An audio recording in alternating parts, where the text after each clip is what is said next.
Hello, my name is Kevin and welcome to the Love Decanters channel. So, yeah, I'm not feeling genius. I've got a bit of a flu. I'm recovering from it. And so I thought, yeah, I want to do a video. I'm feeling withdrawal symptoms from doing videos. So, and I was asked one, and I thought, yeah, I don't have to be doing, I could just use the glass behind me and fiddle around on the screen a bit and do this one. So someone asked me about mushroom stoppers and neck rings and are the rings for a practical reason, and does it affect the value, and do mushroom stoppers mean they have to have rings, and should they not have, and all of this kind of stuff. It was all like a bit of a jumbled question. And yeah, and it's like saying, how big is the world around that bit? And it's one of my favourite subjects. It's one of the things that got me into this. Is sort of like, I saw decanters with neck rings and I thought, they're cool. I knew they were Georgian, and someone showed me what they were for. Yeah, so I dragged this stonky boy off the shelf there from behind me, and you can see it's got 3 rings. And if you put your hand on it, actually, you know, you got 3 grooves between your fingers. They fit nicely, and it gives you a good grip. Right, so there you go.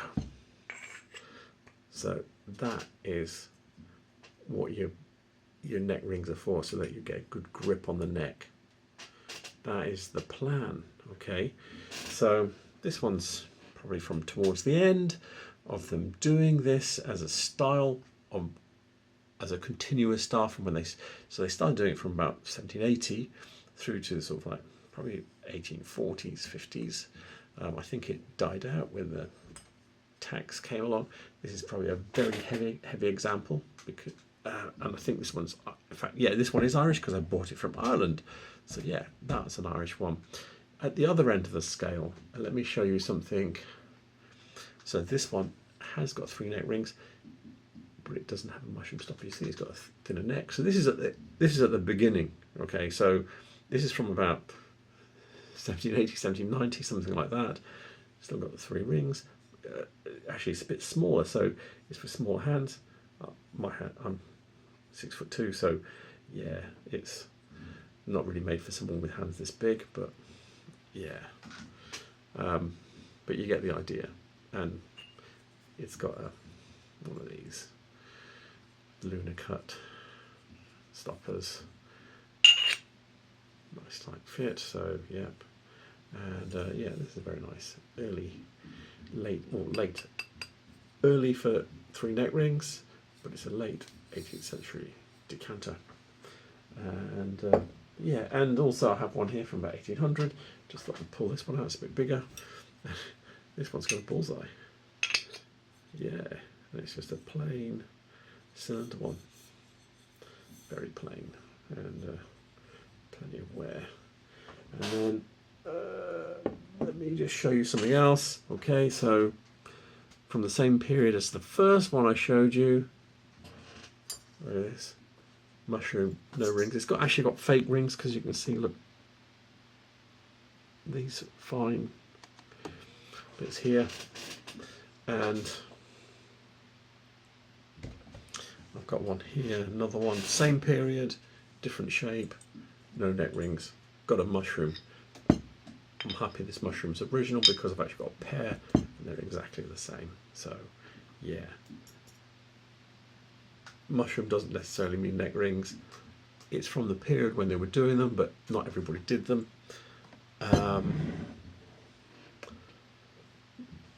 It kind of, mushrooms died out really through the Victorian era, came back in post 1900, because people were then looking back and doing retro back to Regency and Georgian period glass, sort of like, so the 40 years there, and then they carried on afterwards. And let me go and drag something off the shelves to show you.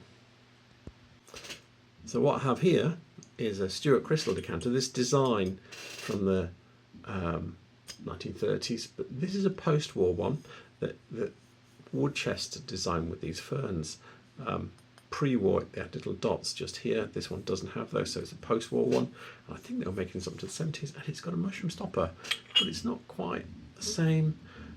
Some of them are more mushroomy than this, but generally they tend to be early mushrooms, not all of them, tend to be like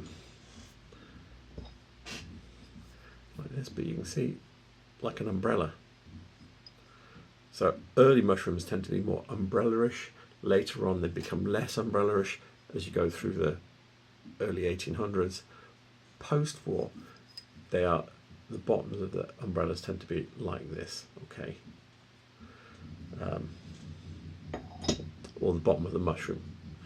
So, but some of them still have curved tops. But anyway, and this one doesn't even have real neck rings. They're not, I call them faux neck rings. So they look a bit like neck rings, but in actual fact they're just bulges that where it's been pressed out. So yeah, so that's that. So let's get on, and I'll show you something on the screen as well to show you about neck rings. So we're looking at actually Pellat's Curiosity of Glassmaking here. This book, I can't afford to buy it, so I've got this screen print of this little bit here. And it's basically telling you blow the bottle, and then it says another workman then gathers upon a ponty iron a small piece of glass which is dropped onto the part where the ring is required. Yeah. By rotating the decanter, the entire circle or ring becomes welded. Let me get to the next page. Contact, and its surface is tapered and torn suddenly away. The whole is reheated, and the pucellas are then pressed upon the ring of the decanter whilst rotating upon a inclined plane of the chair. Pucellas for forming the rings differ from the common tools in having two dies affixed to the prongs, which dies pressed upon. Basically, they have a shape that they press onto the ring and turn the decanter around and make it form the ring. That's it. That's how they make rings. That's why that other one is a faux, because they're just pressing the inside of the, in fact, I think it's in the mold. So they're blowing it into a mold with those bulges in, and that's what forms the rings. But these other ones are actually a separate piece of glass that's put on as a strip and then, you know, twisted and made into the shape. Anyway, so that is how the rings are made. Okay, let's move on. So I thought I would show you how cheaply or expensive, because they did ask about the price. And yeah, these decanters, this is how I got into decanters, because the prices are all over the shop. And you can pick up real history very cheaply. And it really depends. I'm always looking for something that's a bit different, but there's probably going to be a lot of standard stuff in here that's very cheap. This one, yeah, this one's quite nice. £25, one bid.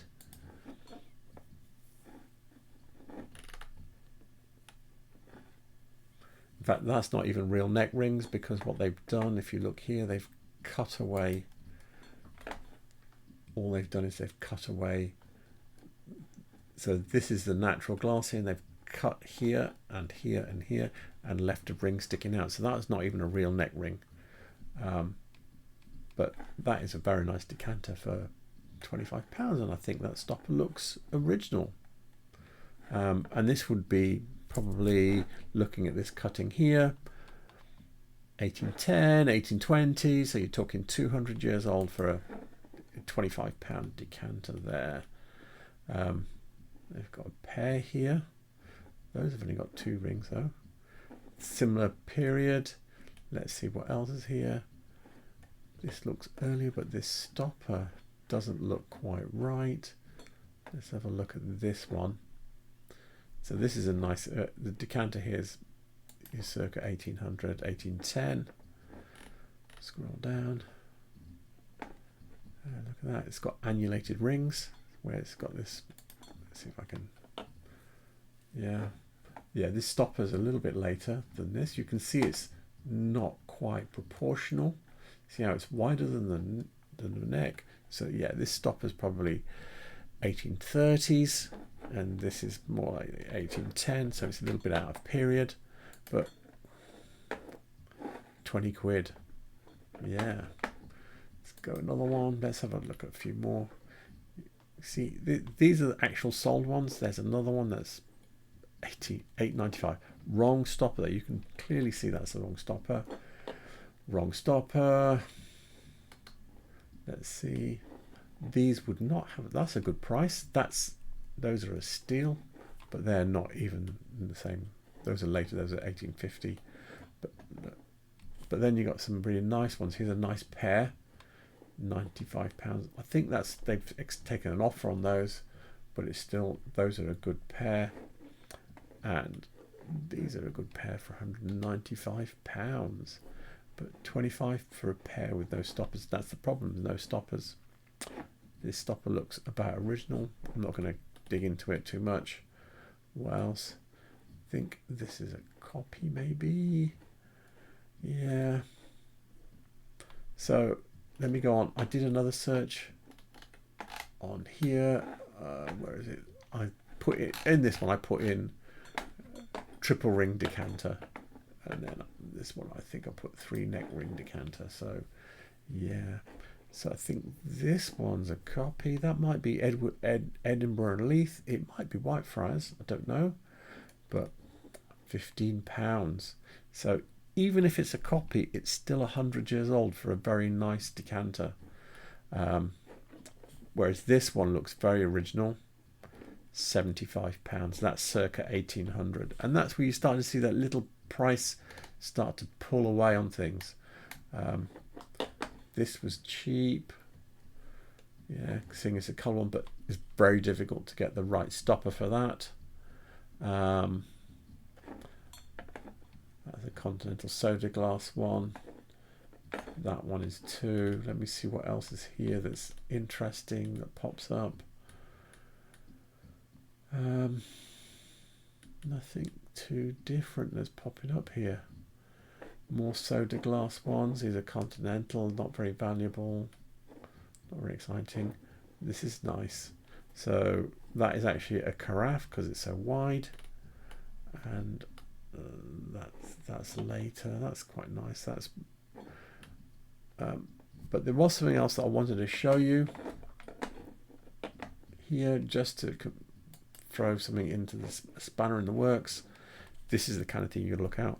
I think so. About 20-30 years ago, Hugo Johnson, who's a wine person, did these reproduction decanters like this. Okay, so I think this one's probably only 20-30 years old. I think it's one of those. They cost about £100 new. You can see it looks so shiny and new. And if you look at this here, look at that stopper. That is a brand new fitted stopper, polished in like it wouldn't be in 1800. So yeah, the whole decanter is very nicely made. I said, look, it's got a pontil mark and everything in the bottom. Can you see that? And I said, I think these were about £100 when they were being sold. When I started collecting decanters, I remember seeing them coming up for sale. So yeah, you do need to be careful. There's lots of variations. They can be cheap, but then you need to be very careful of the stoppers being right or wrong, and that makes a massive difference. And also, when you get closer to 1800, the prices start to pull away. If I change the search a little bit, let me change the search and just show you. Oh no, this one, and just take the sold off the. So this is what's up for sale now. And there are a few good things in here. So that's too much, and that stopper's too low. That's an older stopper on this decanter, but it's sitting too low, so it's a copy. But the stopper on its own is worth 20 quid, but £80 is too much. This is an earlyish one because of the shape. That's a good price, but still no stopper. That's a modern French stopper. That's a 100-year-old decanter. Let's just see if there's anything else here that's good. Yeah, so this one looks completely right, but they want £117 for it. Yeah, so this is where you have to sort of like dig amongst them. This one, is that right? Let's have a look at it. They're not showing me the stopper. They're being very canny with this one. The stopper, yeah, look, the stopper, so this looks like an Anglo-Irish decanter, okay, but the stopper is too small. Look how wide it is. It's narrower. The top of the, oh, if I click this, the top up here, you can see the mushroom is narrower than the pouring lip, and it shouldn't be. And also you can even see it's a different color. So yeah, that's not quite right. But this is a good decanter, but yeah, it's not quite right. And they're looking for a lot of money. This one's 140. So that's a good, that's why I was saying the other one earlier was cheap at 28, because look, this is what kind of money these kind of coloured ones go for. So it is its own little rarefied field. This is a good one here. I think this is this an Irish one? I think it might be. This is at least Anglo-Irish. Hasn't got a fitted stopper. So yeah, I think that is £32. That's a very good price.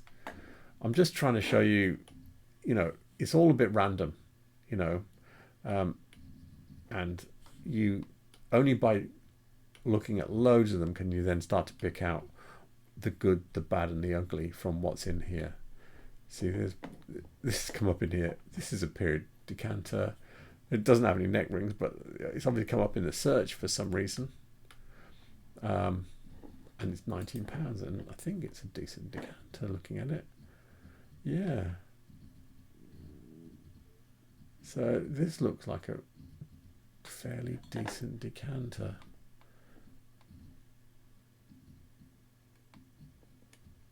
For 20 quid. I don't know how big it is though. It might only be a pint one. Do they say how big it is? Where's the description? 29 centimeters. So no, I think that's a full-size decanter, because 29 centimeters is almost it's about 10.5 inches, 11 inches. So yeah, so that's a decent decanter. Sorry, I'm being a bit random here showing you stuff, but I'm just trying to show you. Yeah, I can't just go, yeah, this is it, because it's all this. We're talking about a time period that's like 70 years, and then you've got actually copies that are coming in, like this one here, and then you've got continental ones, and all sorts of stuff is going on. And it's only by looking and looking and looking like this one here. This isn't. You see, this would trick you. So this is by Edinburgh and Leith from about 1900, but someone's chopped the top off. See how the stopper is? That's where this stopper is here. This is where the pouring lip should be. It's broken at some point, and someone's cut it off where the ring is to make that look like the pouring lip. Yeah, but I recognise this decanter because I've got one, and it's Edinburgh and Leith, 1900. And what else is there that's interesting? This is a nice early one, and the price is decent. I don't know what condition it's in, but that looks like it's 1800, maybe earlier. So yeah, there's lots. That's a nice decanter there. That's a very nice one. The price is okay. It's not cheap, but it's a good price. You know, they're not looking for 150 for it, because some people might. Yeah, so I think that's where we are. So anyway, I just wanted to do that because she was asking about price, and honestly, the price can be anything, and it's really specific about what it is you're looking at, what period it is, how rare it is. So yeah, let's wrap this up now. So there you go. It's all a bit because, you know, I said it's a long period of time. It was a very fashionable thing, so every maker was making them. There is no book that's telling you this one was this maker, this one was this maker, that, because they were all copying each other. Whoever was selling something well would get copied. Yeah. So yeah, it's a bit. So it's really, you just have to look at a lot of decanters and work it out. That's the answer. I'm sorry, I can't be more accurate than that. And it's all about how the designs minutely change over time and what goes in and out of fashion over time. It's yeah, it's all a bit of a mess, and whether it's a mushroom or whether it's not a mushroom. And yeah, most of them are mushrooms, but earlier ones tend not to be. They tend to be more your lozenges and bullseyes, and then sort of like post 1800, your mushrooms come in and nearly all, and becomes the standard. Anyway, so yeah, I'm sorry. When you're looking at the old glass, it's not always very definitive. I've just tried to give you a bit of insight into what's going on again. There is another video that I did on the different types of rings where I've gone through the book and showed you what they are and what they look like in reality. So yeah, if you're interested in decanter neck rings, I have a whole other video. So I think with that said, I will wrap up. I don't think I have any real references I'm using for this. You can go and buy Andy McConnell's The Decanter. I'd recommend it. It's a really good book. But other than that, yeah, there are other books, but and I've got a lot of them, but that is the one. Yeah. And get the new one because it's cheaper than the old one. And it's still in print. As far as I know, Andy McConnell's still selling them. So I think with that said, I'll wrap up. Please remember to like and subscribe. It does help my channel. And I hope you enjoyed this little geeky neck ring thing that I've done because someone asked about it. And yeah, I will be making more videos. Thank you for watching. Good night.